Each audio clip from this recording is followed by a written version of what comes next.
د طالبانو د مشر اختریز پیغام په افغانستان کې د ښځو ټول حقونه خوندي شوي دي.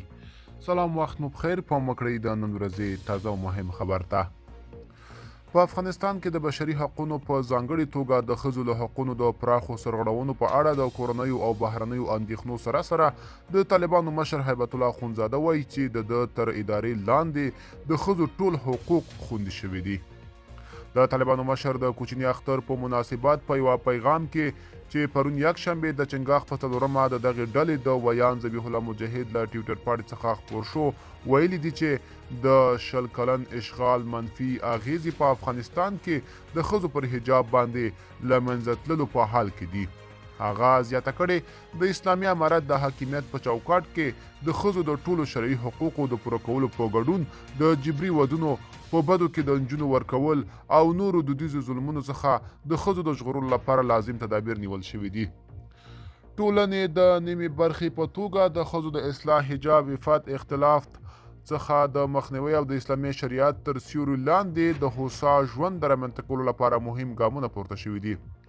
که څه هم طالبانو په هیواد کې دننه د خپلو مخالفینو په ځپلو تورن دي، خو د دې ډلې د مشر د خپلې وینا په یوه بله برخه کې له خپلو مخالفینو غوښتي چې سوله ییز ژوند پیل کړي.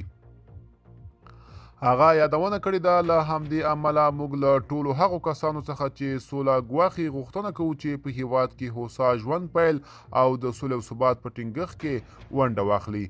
هیبت الله اخونزاده همدا ډول نړیوالې ټولنې ته په خطاب کې ویلي چې طالبان له نړۍ او په ځانګړې توګه له اسلامي هیوادونو سره د ښو اړیکو ته ژمن دي. تر اوسه هیڅ هیواد طالبان د بشري حقونو د نقض، د ښځو او نجونو ځپل او په افغانستان کې د ټولګډون حکومت د نشتوالي له امله په رسمیت نه دي پیژندلي.